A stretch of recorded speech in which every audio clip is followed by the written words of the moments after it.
Bismillahirrahmanirrahim. Assalamualaikum warahmatullahi taala wabarakatuh. Apa khabar semua murid tahun 6? Semoga semua sihat selalu dan berada dalam perlindungan Allah Subhanahu wa taala. InsyaAllah hari ini kita akan belajar subjek pendidikan Islam bidang akidah unit 1 sifat Allah Sama'. Murid-murid boleh buka buku teks muka surat 69. Perhatikan pada muka surat ini terdapat 4 gambar ataupun situasi. Yang pertama, seorang murid sedang berzikir kepada penciptanya, Subhanallah, Subhanallah. Gambar yang kedua, sekumpulan murid sedang mengajak dan membaca Al-Quran bersama-sama dengan rakan-rakannya.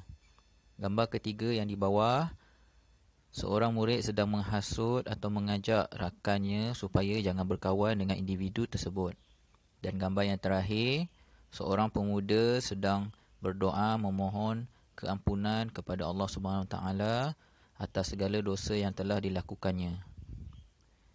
Berdasarkan gambar-gambar ini, kita dapat kaitkan dengan tajuk kita pada hari ini, iaitu sama, yang bermaksud mendengar. Jadi terdapat ataupun ada yang maha mendengar setiap pertuturan dan percakapan kita, iaitu Allah Subhanahu Wa Taala. Baiklah murid-murid, buka muka surat seterusnya, muka surat 70. Lihat pada kotak yang nombor 6. Allah bersifat sama' bermaksud Allah maha mendengar setiap sesuatu, sama ada bunyi yang kuat atau yang sangat perlahan. Contohnya seperti bisikan hati manusia.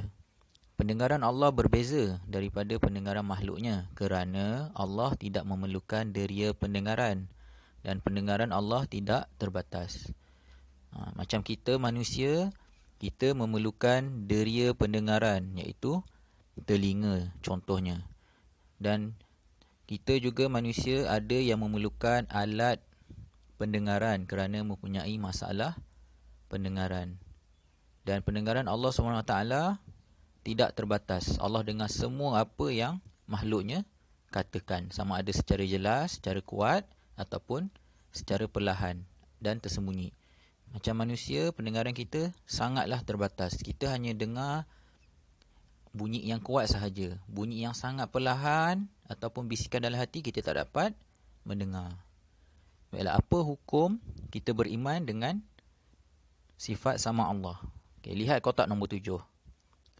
Kita wajib beriman dengan sifat sama Allah. Allah yang maha mendengar akan setiap sesuatu. Oleh itu, kita sebagai manusia hendaklah sentiasa berhati-hati pada setiap pertuturan dan bisikan hati kita. Jadi nilai yang ada di sini ialah kita perlu memperbanyakkan berdoa kepada Allah SWT untuk mencapai kejayaan dalam hidup kita. Baiklah, kita sambung muka surat sebelah, muka surat 71. Dalil nakli Allah bersifat sama'. Baiklah, apa itu dalil nakli? Dalil nakli ini ialah dalil yang berdasarkan dari Al-Quran dan juga hadis Nabi. Ya, firman Allah Subhanahu Wa Taala dalam surah Al-Baqarah ayat yang ke-224. A'udzubillahi minasyaitonirrajim. Wallahu sami'un alim. Maksudnya, dan ingatlah Allah sentiasa mendengar lagi sentiasa mengetahui. Lihat daripada bawah pula, dalil akli Allah bersifat sama. Dalil akli ni apa pula? Dalil akli ini pula berdasarkan sumber dari akal, selagi mana tidak bercanggah dengan Al-Quran dan hadis. Allah memiliki segala sifat kesempurnaan dan kemuliaan.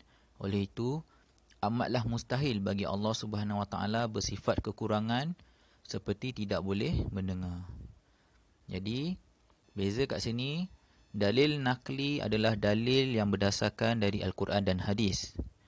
Manakala dalil akli berdasarkan dari akal selagi mana tidak bercanggah dengan Al-Quran dan hadis. Baiklah, lihat muka surat seterusnya, muka surat 72. Kesan meyakini Allah bersifat sama. Yang pertama, menjaga pertuturan dan bisikan hati. Jadi setiap kali kita nak bercakap, setiap kali kita nak bercakap dalam hati, kita kena sentiasa berhati-hati. Yang kedua, sentiasa berdoa memohon pertolongan Allah Subhanahu Wa Taala. Jadi kita sentiasalah berdoa untuk memohon pertolongan daripada Allah Taala. Memohon kejayaan, memohon diberikan kesihatan yang baik, memohon untuk supaya dihindari penyakit wabak yang berjangkit. Baiklah, yang ketiga, menjadikan bacaan Al-Quran dan zikir sebagai amalan. Setiap kali lepas solat, kita boleh berzikir kepada Allah SWT dan juga baca Al-Quran. Yang keempat, menjauhi maksiat lidah seperti mengeluarkan perkataan yang kotor dan kesat serta mengumpat. Kita manusia ni, kita tak boleh lari. Lidah kita sentiasa nak berkata-kata.